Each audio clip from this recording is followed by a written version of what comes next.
Avery, whose show is this?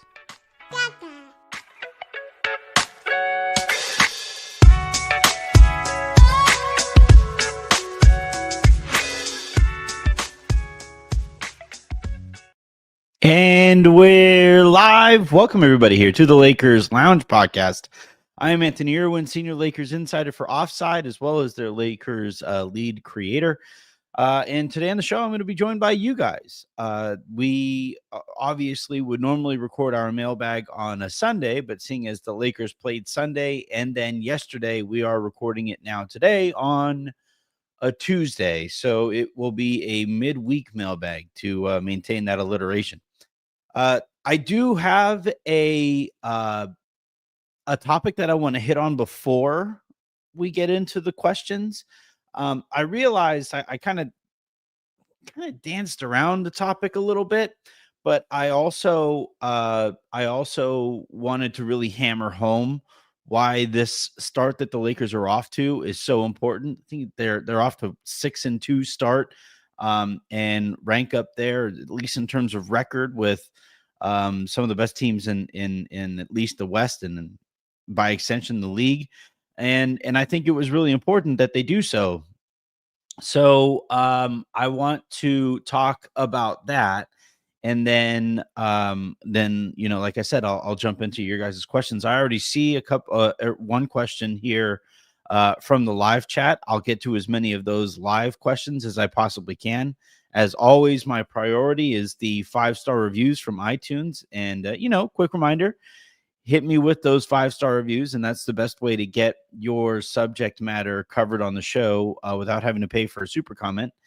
I also asked for questions on Twitter, so I'll run through. I think I only got like one, so quiet day, which is kind of crazy because the Lakers are off to this start. So we'll talk about that, and then we'll go wherever else that you want me to take this show. So let's go ahead and dive on in. But first, obviously, a quick reminder, please do hit that subscribe button if you guys have not done so yet. And then if you guys are watching here on YouTube, please hit that like button. If you guys are watching on Twitter right now live, head on over to youtube.com/@LakersLounge to find the show there. And then if you guys are listening to the show in the morning via podcast form, please hit that subscribe button wherever it is that you get your podcasts, preferably on Odyssey, because I am a company man. All right, let's go ahead and dive on in, starting with a quick little spiel on why this start to this season, playing out the way that it has so far,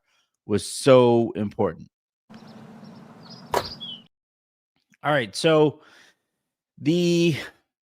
I want to start with where this season began, or even go back even further and look at the offseason. And remember, LeBron James opts into the final year of his contract.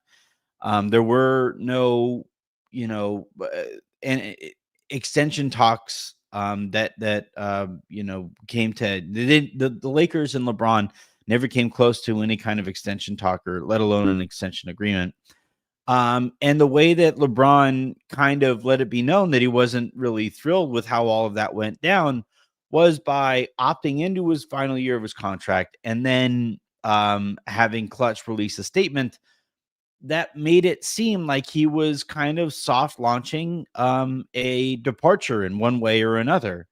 And so that all goes down. The Lakers have their offseason, and they prioritize future financial flexibility. And at no point while they were filling out their roster, one of their better off seasons really in a while, while they were having that offseason, at no point did LeBron say like, oh, I like this roster that we put together here. It was very quiet from him on that front. Ton of golfing, ton of subtweets and stuff like that.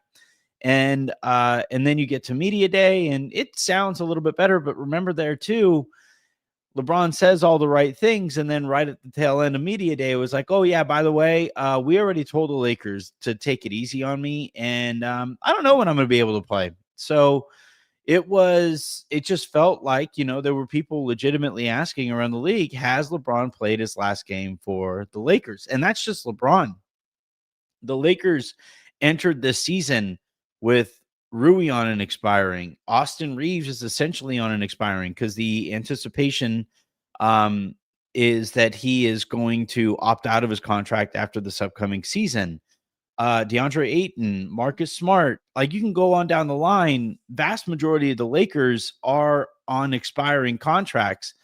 And there was just a lot that could have gone wrong very quickly if the Lakers didn't get off to a good start, especially considering the level of competition that they were going to be facing, right? Had they lost, both games to Portland, or had they lost the game to Sacramento and maybe dropped another one along the way, and we're sitting at or let alone below 500, there wouldn't be the same buy-in that I think we're seeing here from this Lakers team. And look, it's a lot easier to keep a ball in motion than it is to get it going, right? That is one of the laws of physics is things that will be that are in motion tend to stay in motion, and things that are not in motion, it takes force to get them into motion. And with the Lakers, had that ball started rolling in the wrong direction, and they go into the season with all of the questions for all of these players about their futures in the league, let alone with the Los Angeles Lakers, that would have gotten kind of awkward. There have been a lot of people kind of looking around being like, all right, well, we're not winning, so I'm not going to make much money from that part of, from that level of success. And all right, I guess the only way that I might be able to get myself the contract that I'm looking for next season is to pursue individual accolades and individual statistics. And had that happened, that it's just really difficult to get everybody onto the same page. And now seeing the way that things have started, and having the Lakers be essentially rewarded by the basketball gods with some wins here early on, that does hammer home the talking points or the approach that JJ Redick is selling to the Lakers. So getting this start, man, being 6-2 and with a couple of winnable games ahead of you before you get to the 10 game mark, when teams usually start really kind of identifying needs and strengths of their rosters, the Lakers being able to rack up some of these wins while they learn about themselves is I think a real testament to the level of buy-in that the Lakers have, and JJ Redick's ability to get that buy-in from his guys, let alone I think the real strategic improvements that we have seen from the Lakers in terms of the tactics at play when we actually watch them compete. So yeah, this start for the Lakers absolutely critical. And it was something that I said that was part of the reason why I was so worried about training camp and preseason, was because it was like they needed to get out to a real hot start, and they needed to rack up some of these wins so that you would get that the reward for playing the game the right way, or playing the game collectively in a way that wins basketball games.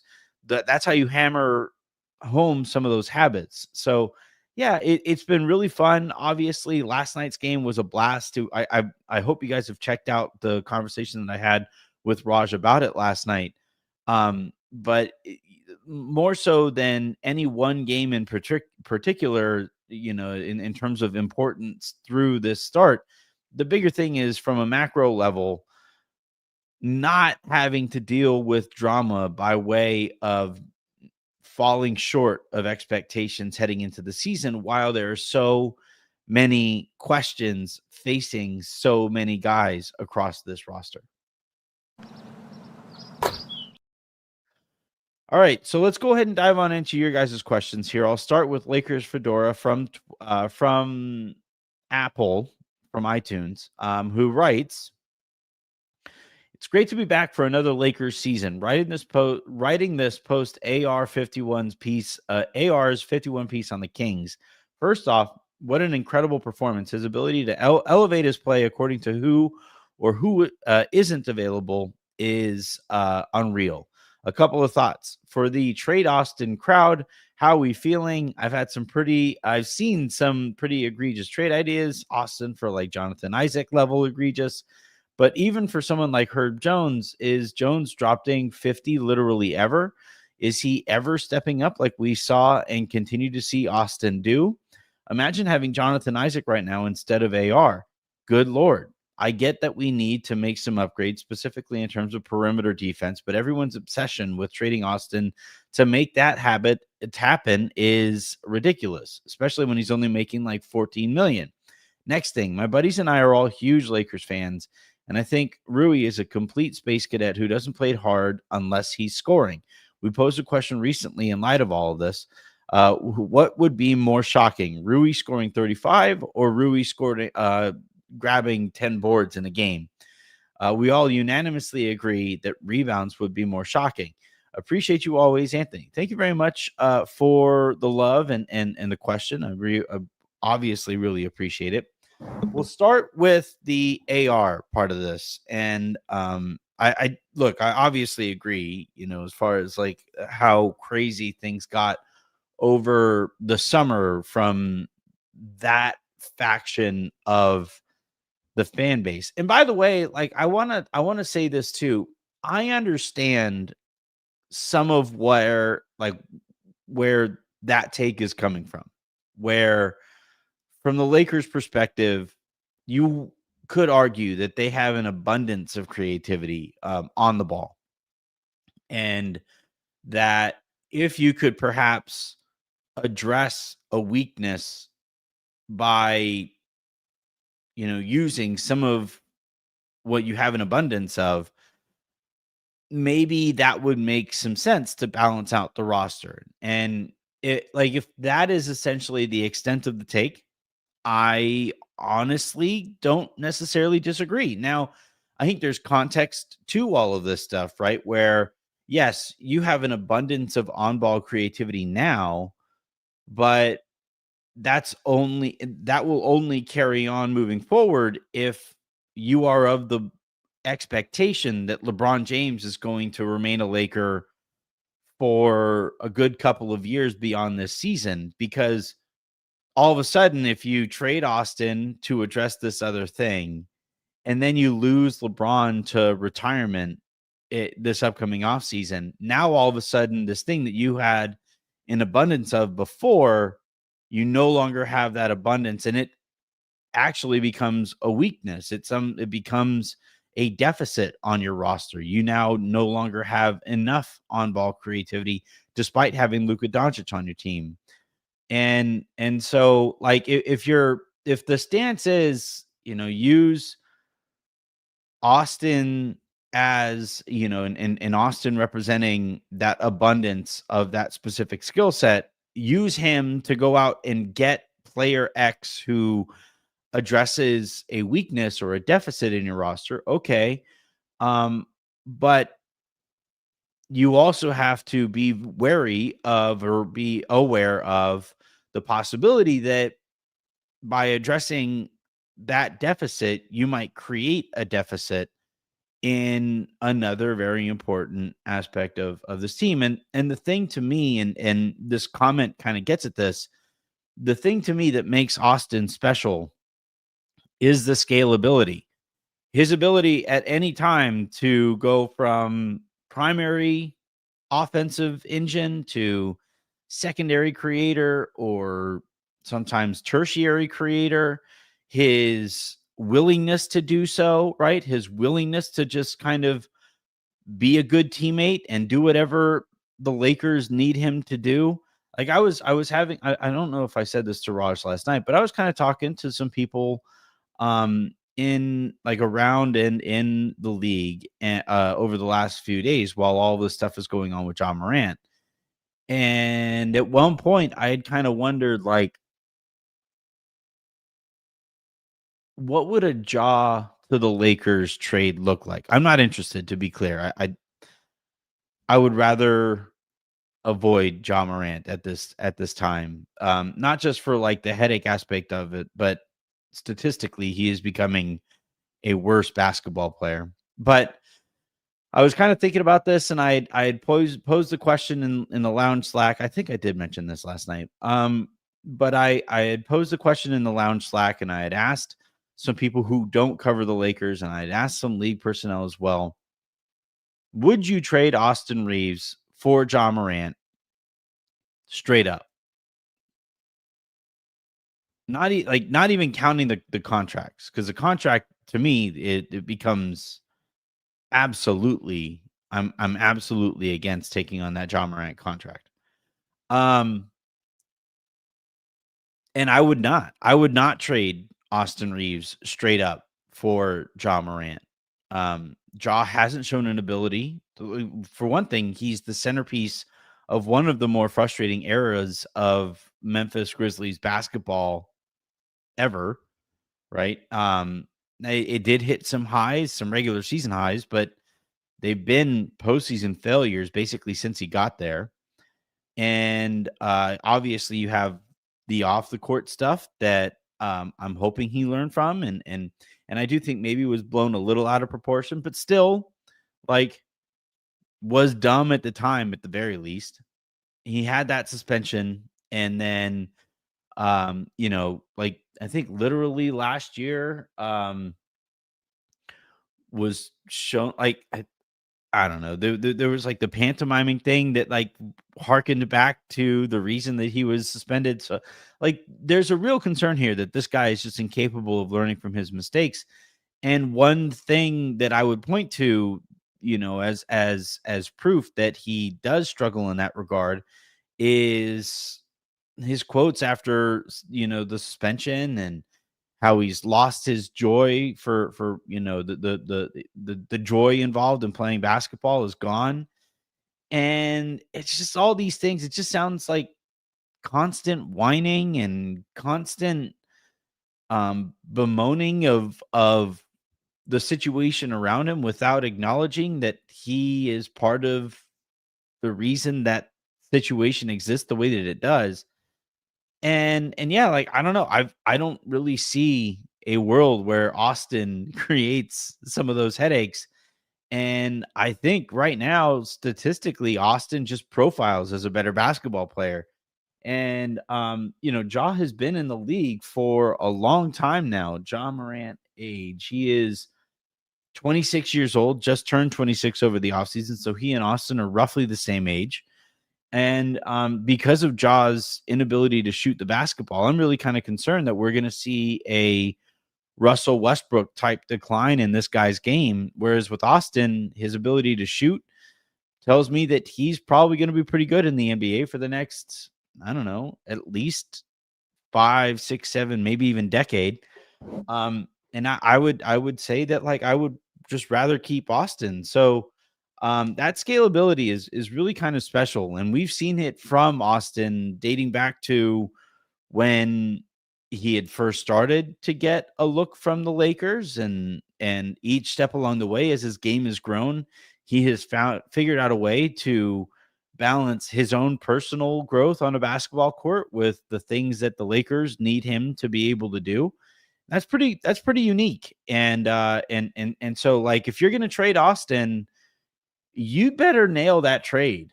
Like, you'd better absolutely bring back a absolute impact guy. And yeah, I think at this point, I just haven't heard that guy that the Lakers could go out and get. And the reason that I bring up John Morant is because, like, that would be a couple of years ago if you would have told me, hey, you could trade Austin for John Morant sometime in the next couple of years. Would you do it? And a couple of years ago, I probably would have just absolutely jumped like John Morant at that opportunity. But now it's like that would have been a huge mistake. And now at this point, I'm at the point where I wouldn't trade Reaves for Morant straight up. So that just kind of goes to show how quickly things can change in the NBA. You're looking at John Morant. I don't think he finishes the season in Memphis.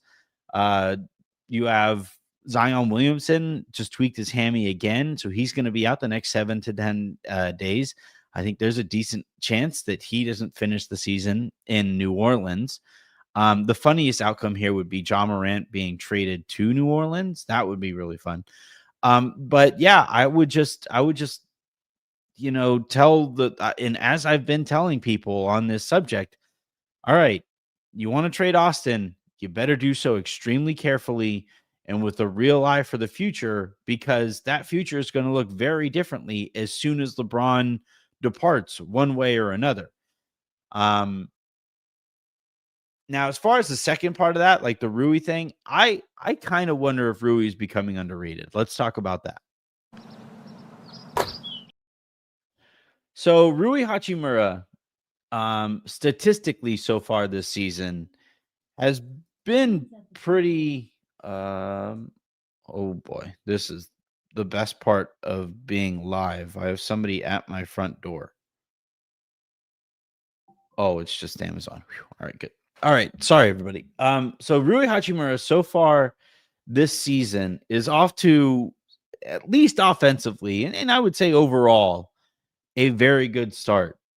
He's averaging just under 17 points a game, 4 boards a game. That needs to go up. 1.8 assists per game. He's shooting 59% from the field. That's pretty incredible. 45.5% from 3-point range. Also incredible. 82% from the free.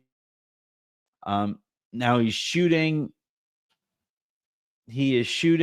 let's see,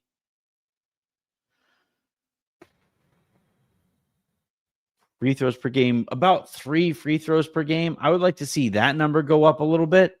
But overall, I would say Rui has been a big part of why the Lakers have been able to stay afloat, especially with LeBron out. And by the way, like that is one of the things that Rui has really brought to the table, especially over the last year or so, is when LeBron is out and Rui steps into LeBron's starting gig, he normally produces in that spot. Obviously, not to LeBron type standards, but he does produce in a way that allows, especially while the Lakers have had like Luka or Austin, he allows the Lakers to still maintain production at LeBron's position that, can keep some consistency within the system that the Lakers are running. And that's a really important thing that Rui can bring to the table. And I always say this with Rui, and I think this is often the case with role players, but it's really easy with Rui to identify the weaknesses and wish that he was a different kind of player. Like, look, the rebounding thing is bad. Like, he's a bad rebounder.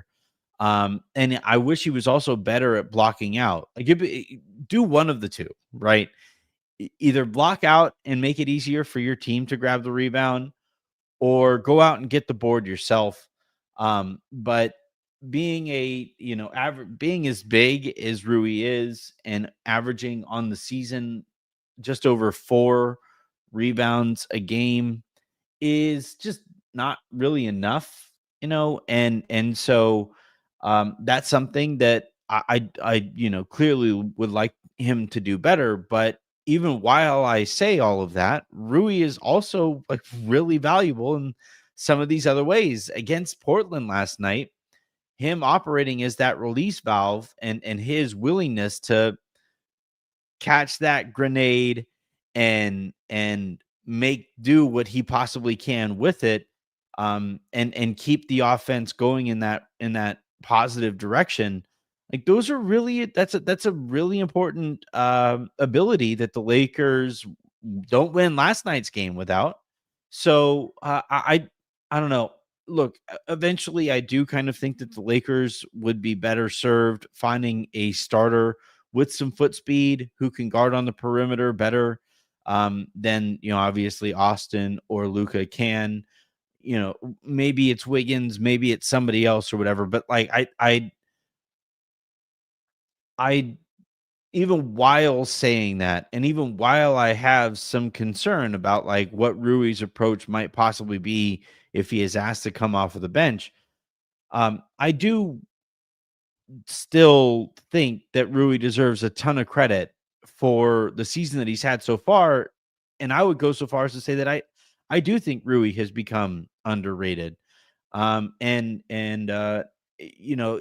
the Lakers were to trade him, not to the extent obviously that I feel this way with Austin, but if the Lakers do trade Rui, you have to make up for the lack of production or Rui's production that is walking out the door, and obviously upgrade from it. So you do have to, if you're going to trade Rui, I just like when I was hearing that the Heat wanted Rui and Dalton and Gabe and a first, I was just like, what are you, insane for that guy? Like, no, I would not have made that trade if I were the Lakers. I think they were right to turn that down and to push away from the table when Pat Riley asked for all of that stuff.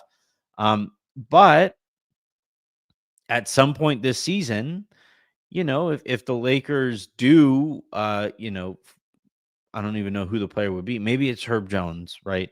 Um, if New Orleans, if you get New Orleans on the phone and they say we want this and this and this and this, and part of this is Rui for Herb Jones, like I would probably be kind of interested, or at least hear that pitch out. And the reason being is you would help make up for some production as you're sending Rui out the door. But even there, Herb Jones, streaky shooter, kind of inconsistent, great defender, all world defender.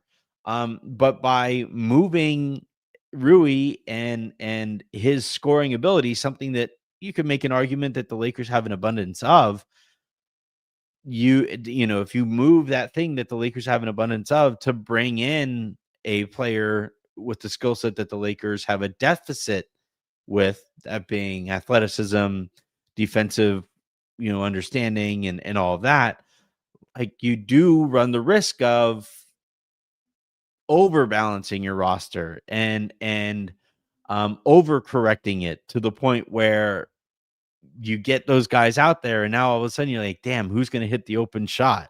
So look, man, building an NBA roster is not easy. I've likened it at times to um to building a plate, cooking a good solid plate, a good meal. And yeah, like I love steak and I love like plenty of other foods, clearly, but like, if I love steak and I love prime rib, but if you have a roster, or if you have a plate that you put together that features steak and prime rib and like a piece of bread, that's not a balanced meal, So I would say that like with Rui, and I think to an extent Austin as well, or to a greater extent Austin, if the Lakers do overcorrect and they do move one of those guys to address a deficit elsewhere in their roster, it just becomes you create this other problem. By the way, too, like the nice thing about Austin, the nice thing about Rui, and the nice thing about the guys on this roster right now,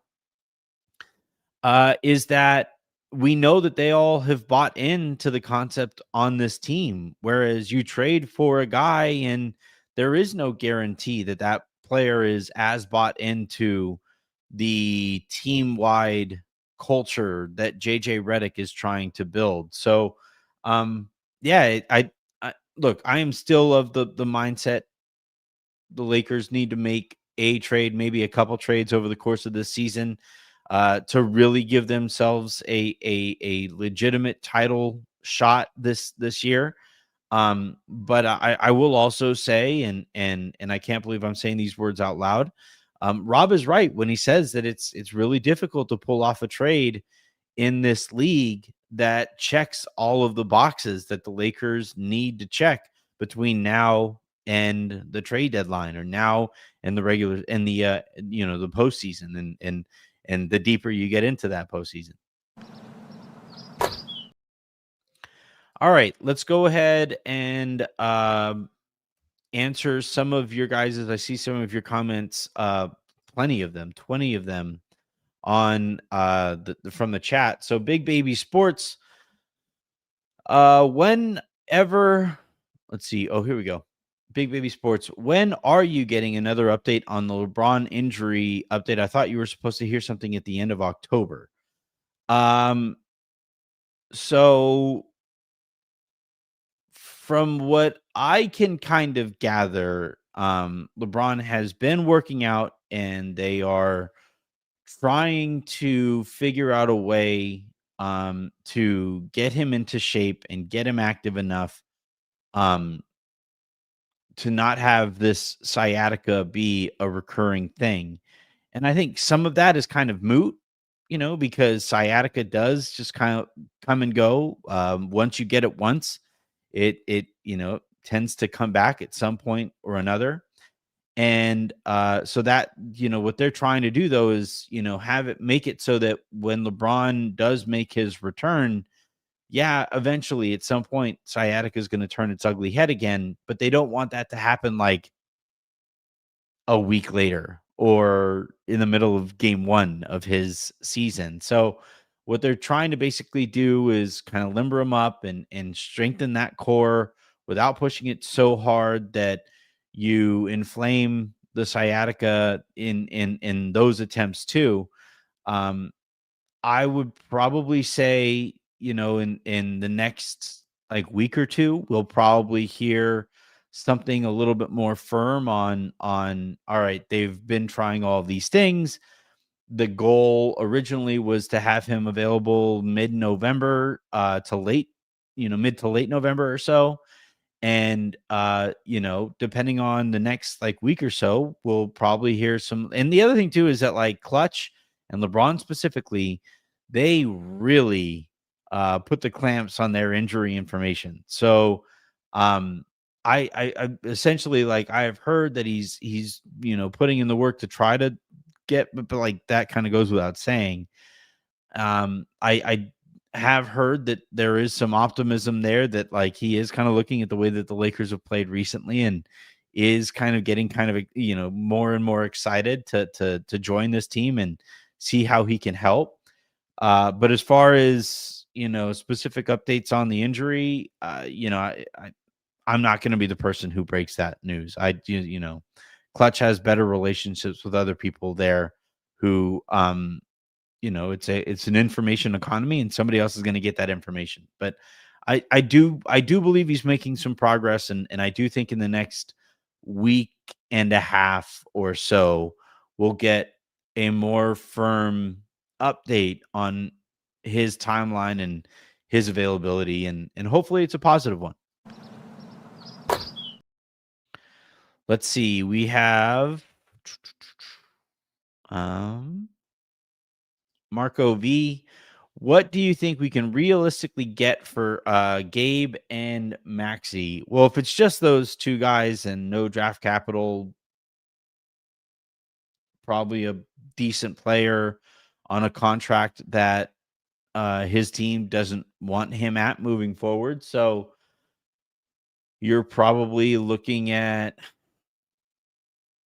like almost like a Kuzma type player last year, right? Like when he was essentially just kind of shown the door in Washington, it would be that kind of a situation where you're kind of making a gamble on a player. And look, so far this season, Kuz has been good. So that gamble has kind of worked out for Miami so far this year. But if it's just those two guys, you're probably not getting the kind of impact player that the Lakers would need. I the big question to me is whether the Lakers will be able, willing, but like, will they be willing to put that first round pick on the table at some point this season? And I think given the way that they have started so far with Luka in and out of the lineup, with Austin now having missed a game, with a 30-year season being played without your starting center, and all of your season to this point being played without LeBron, like the fact that the Lakers are where they are right now, sitting 6-2. Um, if I were the front office, that's good early returns. And if that continues, that I would hope would be enough to convince those guys to continue to or to add more to the pot of to become more pot committed this season. Um, and as far as like if they aren't willing to move that first round pick, can you get like last year, right? You got the Lakers were able to trade for Dorian Finney-Smith, and do so without giving up a first round pick. Would a Dorian Finney-Smith right now be the difference between winning a championship and not? Probably not. So to me, I do think if they're serious about winning a championship this year, they'll have to put that first round pick on the table. And that's just that's the $1,000,000 question. And I sincerely hope they do, and I really hope that Luka applies some pressure, LeBron applies some pressure, even Austin applies some pressure here. Maybe Mark Walter does too, as that sale is now complete.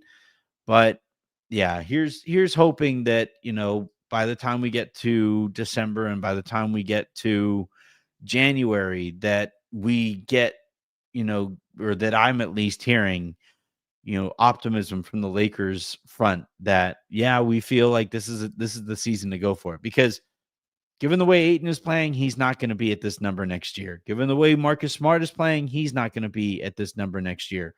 We know Austin isn't going to be at this number next season.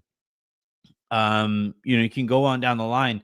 Hell, I would even make an argument that a couple years from now, Jake LaRavia isn't going to be at the number that the Lakers are lucky to have him at too. Like he's played way beyond his contract to this point. So yeah, here's hoping that all of that continues, but also that the Lakers take advantage of this opportunity that they have in front of them.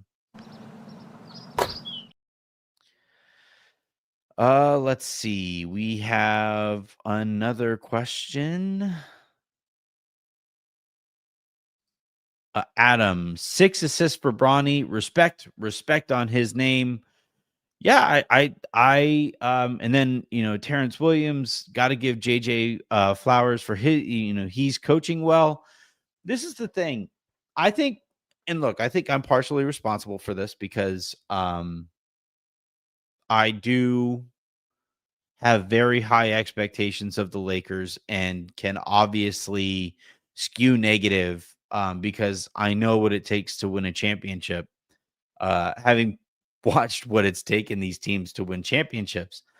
But like if I criticize JJ or if I criticize Bronny or if I criticize anybody like even like remotely connected to the Lakers, it's with the hope that like that criticism gets addressed at some point, not to me directly, but like that a tweak is made in the shot or a tweak is made to the rotation or a tweak is made to a player's approach to the sport and that player improves. And like with Bronny, for example, right? Like I think the Lakers have done a really good job this season moving him off of being a creator for others or for himself and having him more kind of focus on having the game come to him and accepting the game as it comes to him.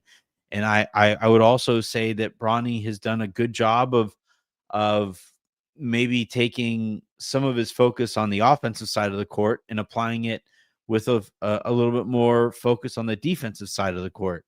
And when you allow a sport to come to you naturally, that's when the sport slows down. It's when you try too hard to force things that the game can kind of get away from you. And I thought in the summer and then at the in training camp and at the beginning of the season, it was really clear that Bronny and the Lakers were kind of forcing him down a path that he wasn't quite ready to go down. And the game was sped up for him in a way that I don't think he was very comfortable out there.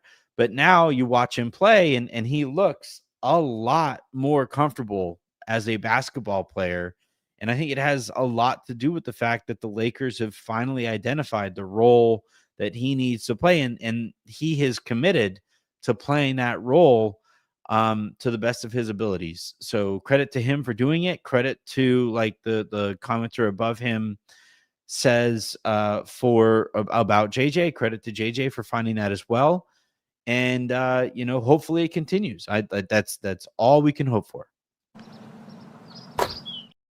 Just realized I didn't answer the question that I asked for from Twitter, so I will go ahead and jump in here where Demetrius Montero writes, what are your thoughts on Bronny receiving clutch minutes in close games? And is it an indictment on Dalton that his draft mate has seemingly carved himself a role at the end of the rotation?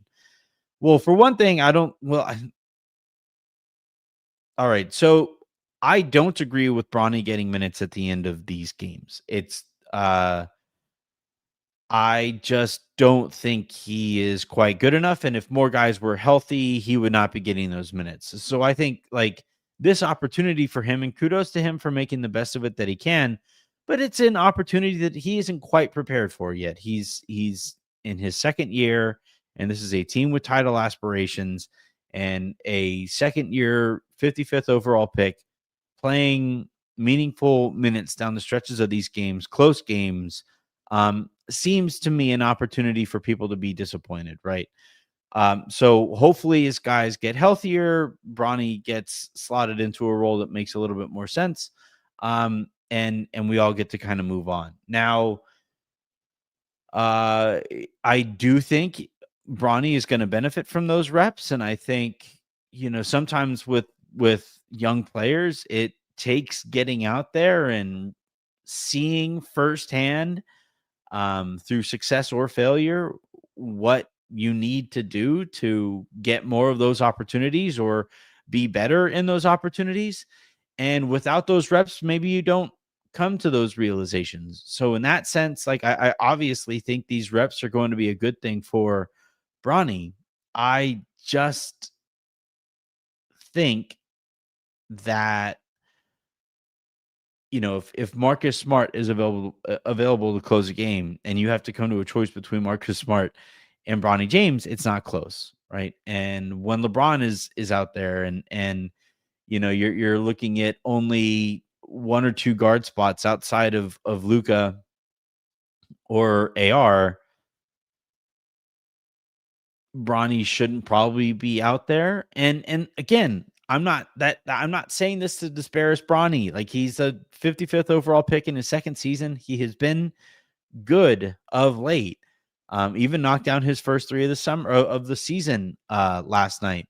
That's good. I'm rooting for more of that. I just think that, like, and I feel the same way about Thero, by the way, too, where it's like people keep on saying, where is he? Where is he? The Lakers need his athleticism.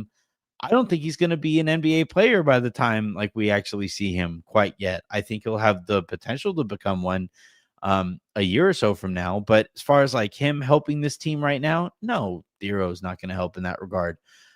It would be crazy of us to hope for that. So kudos to Bronny for the way that he has played so far. Now, as far as the Dalton aspect of this, I've kind of run out of things to say here. I can only say that this guy is going to be traded so many ways.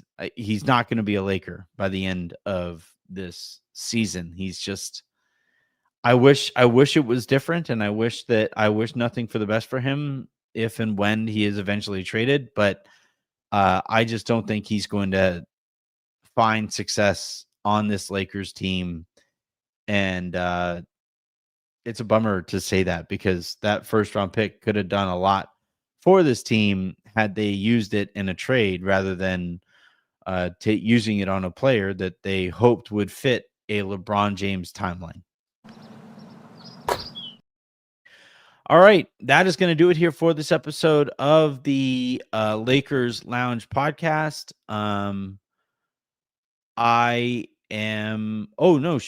No, it won't do it for it. I got a super comment here, which means I get to play this bad boy. Always. All right. Brandon Omeng writes, what could we get for Connect MK? Every time I see MK, I think Michael Kidd Gilchrist. MK, who would that be? Oh, Maxi Kleba, Gabe Vincent, and a first. Don't see any of them finishing the season with us. Also would be interested in Herb Jones, especially if the Pelicans start tanking. Well, the problem with hoping that the Pelicans tank is that they have no reason to to tank, because Joe Dumars made one of the dumbest trades that I have seen recently. But here's I feel so bad for Pelicans fans. I made a trip to New Orleans for my fantasy football draft this year, and going there just like hammered home even more. Like, that is my favorite American city.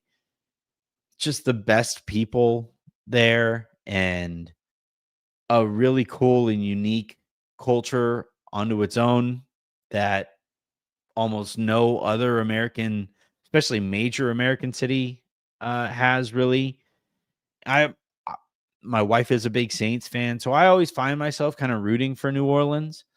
Um, Not obviously for that ownership group. I think they suck, but like, as far as uh, New Orleans Saints and Pelicans fans, like, I do want the best for those guys, and I just don't think it's going to happen for him. But yeah, like, whether it's Herb Jones or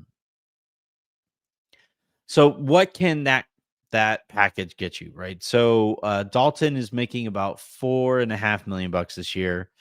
Kleba is making about 10 or 11, and then Gabe Vincent is making about 12. So that gets you to about $26 million in not expiring money, because Connect has his team option picked up for next season. But that's a good chunk of expiring money, and a first round pick, and a first round pick in his second year, who has shown promise at times. So I would probably say the player that the Lakers, by the time we get to the trade deadline, the player that, or the kind of player that you could probably get there,